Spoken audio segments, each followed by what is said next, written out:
Ces 5 signes ne veulent pas toujours dire qu'il y a un problème, mais s'ils s'accumulent, ça peut être que votre maison est peut-être la source de votre fatigue.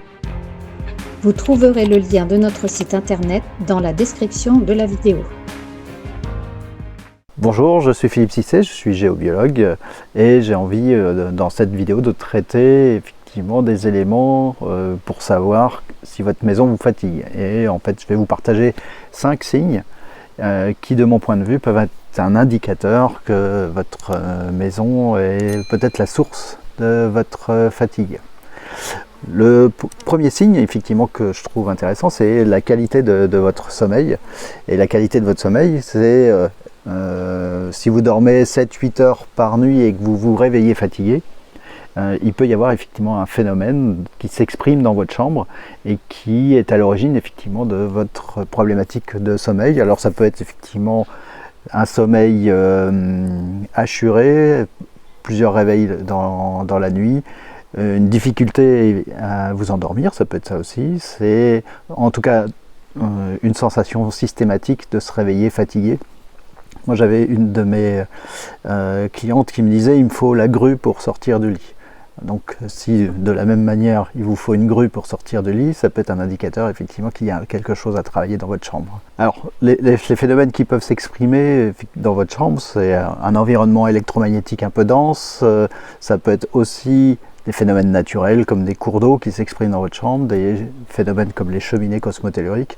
En fait, on ne sait jamais à l'avance ce qu'il peut y avoir, c'est toujours le diagnostic qui va nous permettre de déterminer ça. Le deuxième signe qui peut être simplement une sensation de lourdeur dans certaines pièces, des pièces où vous sentez effectivement qu'il y a quelque chose, ça peut être qui vous appuie sur les épaules, ça peut être une pièce où vous évitez d'aller. Moi j'aime bien poser la question, quels sont vos emplacements préférés? A contrario, les pièces où vous n'avez pas envie d'aller peuvent être un signe aussi que la maison a des phénomènes qui s'expriment aussi et qui vous prennent votre énergie. Le troisième signe peut être des douleurs récurrentes dans une pièce en particulier, et dans une autre pièce vous avez moins de douleurs. Ça peut être effectivement mal à la tête, ça peut être mal à la nuque, ça peut être effectivement une sensation de lourdeur au niveau de l'estomac, ça peut être des lourdeurs dans les jambes qui sont plus importante dans une pièce que dans une autre. Ça peut être un indicateur effectivement qu'il y a quelque chose qui s'exprime dans votre maison.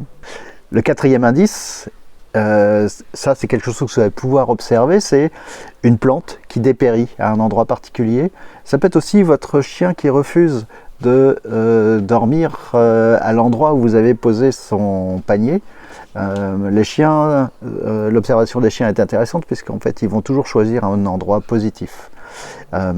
L'observation des chats aussi est intéressante, c'est si vous avez un chat qui dort systématiquement sur un endroit, eux à contrario vont chercher des endroits négatifs. Donc l'observation des animaux est un indicateur aussi de la bonne santé ou de la mauvaise santé de votre maison.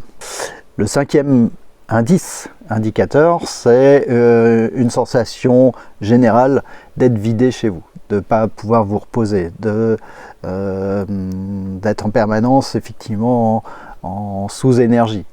Chose que vous n'allez pas observer quand vous allez ailleurs. Par exemple, vous allez en week-end chez d'autres personnes, et là, en fait, cette sensation en fait de lourdeur, de gêne, de fatigue disparaît. C'est souvent ça l'indicateur. J'ai un phénomène qui s'exprime à un endroit, je change d'endroit, il ne s'exprime plus, je reviens, il s'exprime à nouveau.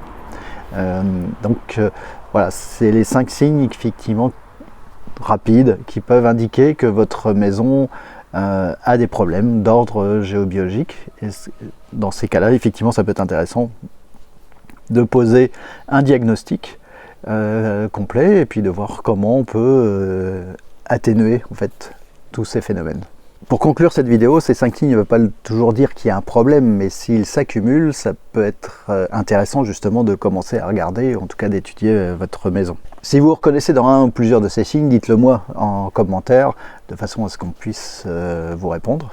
Et si en fait ce sujet vous intéresse, abonnez-vous à la chaîne parce que je vais publier très régulièrement en fait d'autres sujets qui vous permettront de mieux comprendre en fait en quoi consiste la géobiologie et comment en fait cette pratique, cette discipline peut vous accompagner pour être mieux chez vous, dans votre lieu de travail. Et pour finir, je vous dis à très bientôt pour d'autres vidéos où je continuerai à partager avec vous en fait d'autres éléments de géobiologie.